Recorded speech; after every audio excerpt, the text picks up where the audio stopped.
Okay, hola, konnichiwa. So this is your TravelProfeMo, and I'm here with another guest in our series of the realities of living in Japan as a foreigner. Now, our guest will be, she's originally from Barbados, and Barbados, and she will be sharing with us her journey from her home country to Japan and her location and what it's like living here and some lessons that she has learned. All right, so with no further ado, I'll let her introduce herself. Okay, welcome, Claver. Hi, thank you for having me. Okay, so let's jump straight into it. So guys, the purpose of this series, as I said, is just to provide insights into us living here and our experiences. All right, so Kleber, introduce yourself first, please. Well, I'm Claver. I'm from Barbados. Um, a little older than I should be, but still cute. So I'm very happy about that. Yeah, I moved to Japan in 2020, December 2020, just in the middle and coming on to the end of COVID. So it has been a very interesting journey so far, but a pleasant one. So I'm happy about that. All right. Question, did you come here alone or with family? I came here alone. Yeah. Oh, I moved here in the first batch that was allowed to come to Japan once COVID eased a little bit on the restrictions. So I came here with about three other Barbadian, no, four, five other Barbadian candidates for the JET program at that time. all right. So in your country, what was the paperwork like, the transition from your country? So like the paperwork, the interviews that you did, in terms of the funds that you needed to sustain you for like the first month in Japan.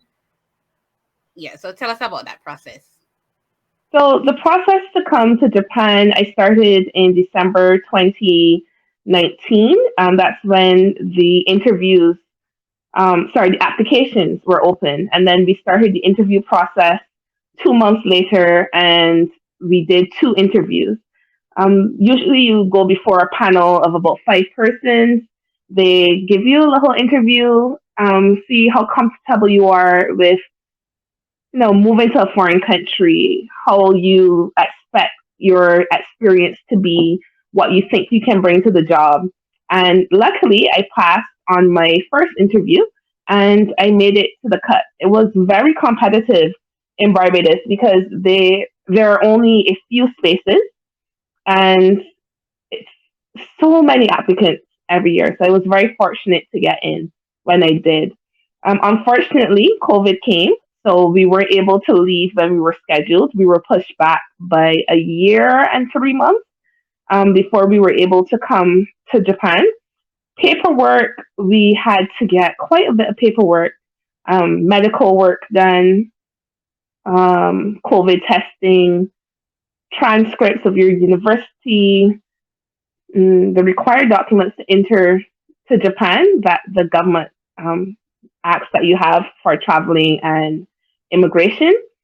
And when it came to the money of the situation, I saved for about a year to come to Japan, which was so very important. I don't recommend coming to Japan without a little bit of a nest egg to tie you over because there's so many things that were new to me, particularly in renting a place here.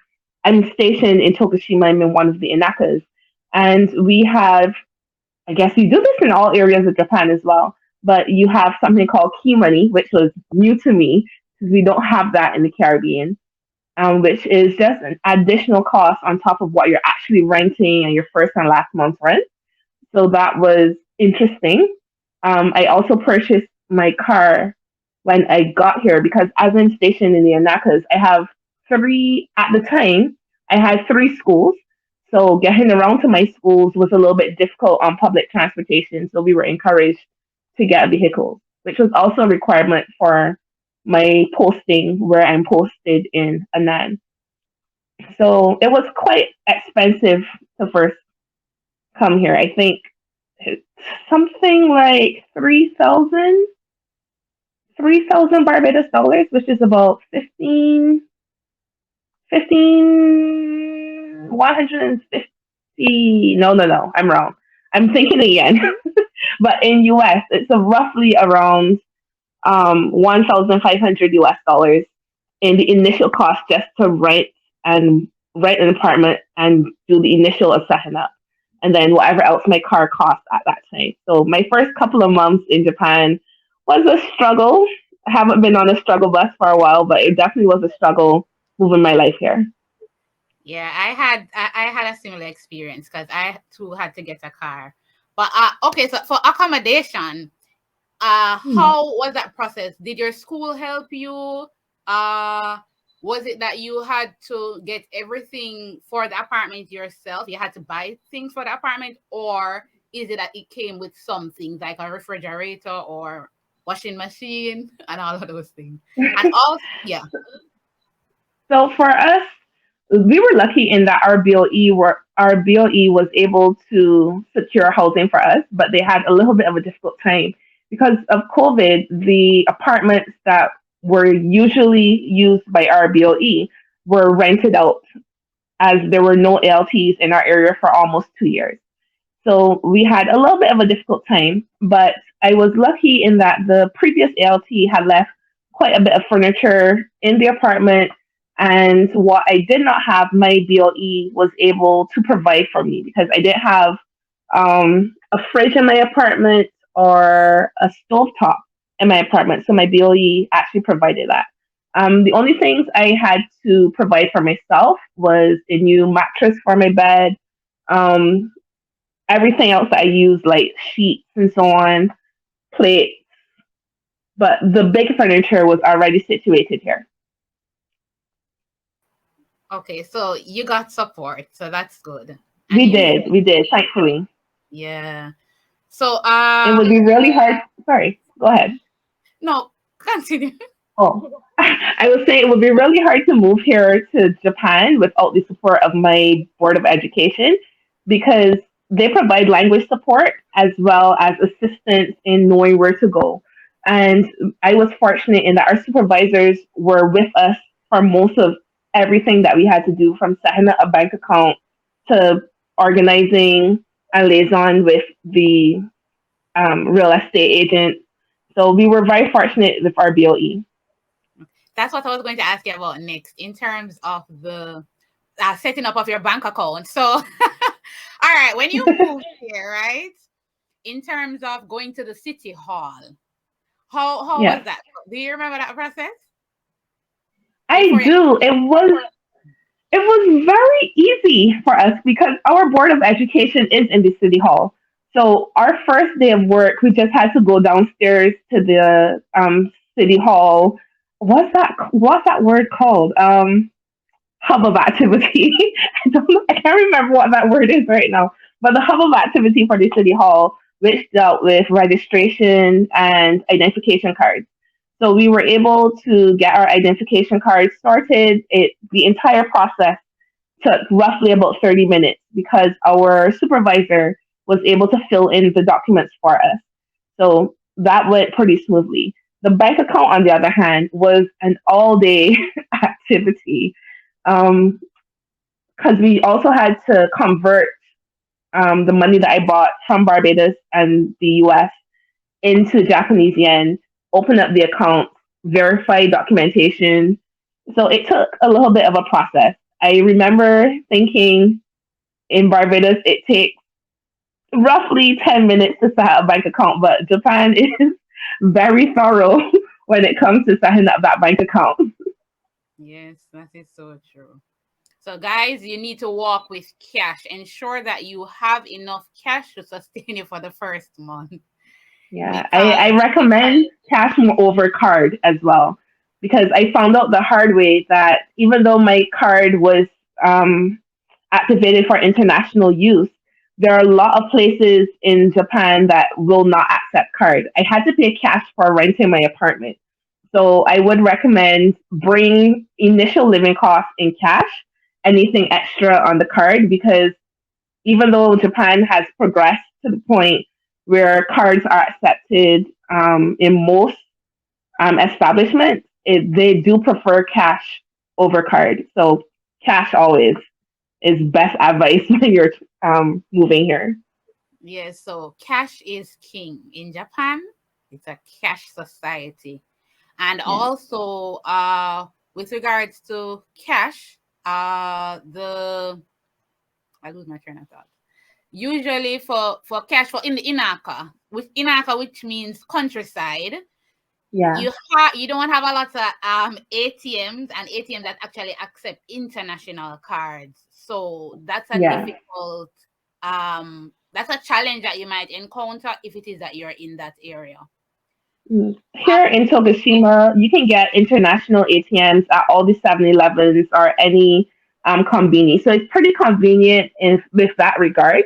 But if you want to go, let's say you're just hungry and you want to stop in at a little ramen shop or something, most likely in Inaka in particular, they will not take cards. So you should, if you're hungry, definitely bring cash. Yeah, so cash. All right. What Yes. about your schools now? Oh, all right. Before we go to schools, yeah, how many schools do you teach and what grade level? And like, what has the experience been teaching the students? Mm. So when I came to Japan and stationed here in Anan in Tokushima, I originally had 4 schools, one of which is closed now, but it was my favorite. The one that closed was my favorite. It was an island school, and I had to take a ferry to get there, which was the best part of my day because I love anything on the water. But right now, I only have 3 schools. I am a junior high school ALT, so I work with students between the ages of 12 and just about 16. I think 16, 12, 12 to 16, just before high school ages. One of my schools is rather large. It's the largest junior high school, I believe, in central Anan, which is Anan Chugako. And I also have 2 other mountain schools that I drive to um, twice a week. But my main school is the bigger school, which has roughly about 650 students. But my 2 other schools, they are rather small, ranging between 35 students at one school and 48 at the next. So I teach 3 grades, first, second, and third grade, and I enjoy it very much. The students are very entertaining. It's sometimes a little bit of a challenge because with learning any foreign language, unless you're passionate about it, you find it to be a chore. But they do welcome me, so I'm excited to teach them every day. Okay. All right. So with do you get compensated or is your house well, I should have asked you this question. Is your housing and your car subsidized? Your yeah. Mm, my housing, no. Housing is expensive in this Inaka. It's expensive. Um, but my car, we do get reimbursed for fuel when I go to my mounting schools. So that's okay on that front. But housing, gosh, I wish it was subsidized. This housing is a killer. Yeah. Yeah, Okay. and it's And did you unfortunate because I did not have a say in my housing. So my BOE organizes that, and once I'm here under my BOE, this is my housing as an ALT. So I have to put up with it for a while. yeah, that's what it's usually like. And what about like Yeah. extracurricular activities? What are your working hours? Like from what time do you go in and what time can you leave? So my working hours are 8 to 4 p.m., which is pretty fortunate on my side. I do participate in some extracurricular activities. I don't have any particular activity that I go to. Usually, when any of my students invite me to come and see them do something, I tend to just go and watch them play or participate in that regard. Um, but generally it's a little awkward because these kids are mini professionals. They come and warm up on their own. They're ready and waiting until the coach comes. They have their routine. So sometimes it's fun for me to come and participate, but it does feel sometimes that I'm disrupting the flow. So I tend to engage with them when they have a moment and tend to be more of an observer at activities, which is really hard because I want to play sports with the students as well sometimes. Okay, I know that. I do that too. Sometimes I join, rarely, but I I watch more than I would actually get involved. Yeah. Uh, what about, oh, so you said for transportation you drive because of Yeah. your, but in general, what's the transportation system like? If it is that you are only stationed at probably one school, do you know what that is like?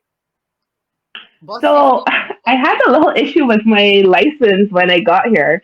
So I got to learn the actual public transportation system. So the reason why they advised me to get a car here is because, particularly in Annan, the bus times are not convenient for work. So the areas that I go to in the mountainous areas, we have a bus that will leave either at 6 a.m. and then the next one is at 8 a.m. So the time difference is really not good for going to work. And because it's a mountain school, they don't want you to take the 6 a.m. Um, bus because you get there and there's no one there. So that became a safety issue. So when I unfortunately had the issue with my license, I had to take public transportation. They had to rearrange the schedule in order to accommodate my arrival time. So it wasn't convenient. Some of the two schools that I have in the mountainous area, there is a train that will go into those areas, but the schools are also a 40-minute walk from the train station.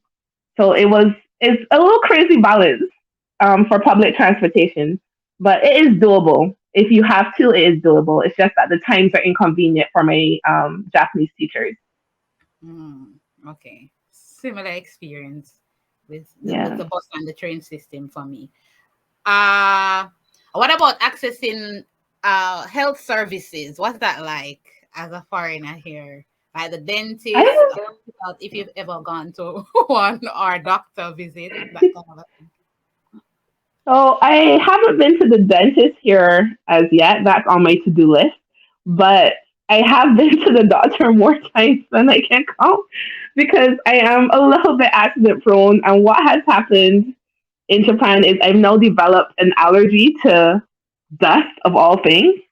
Um, so when the seasons change, I tend to get a little bit of like hay fever or allergy related incidents.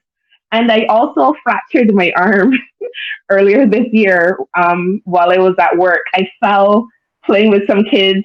We do nursery schools as well.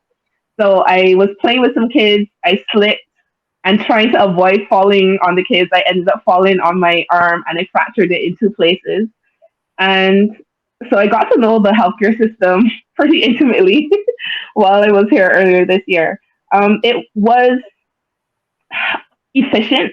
A lot of doctors in the Anakas don't speak English.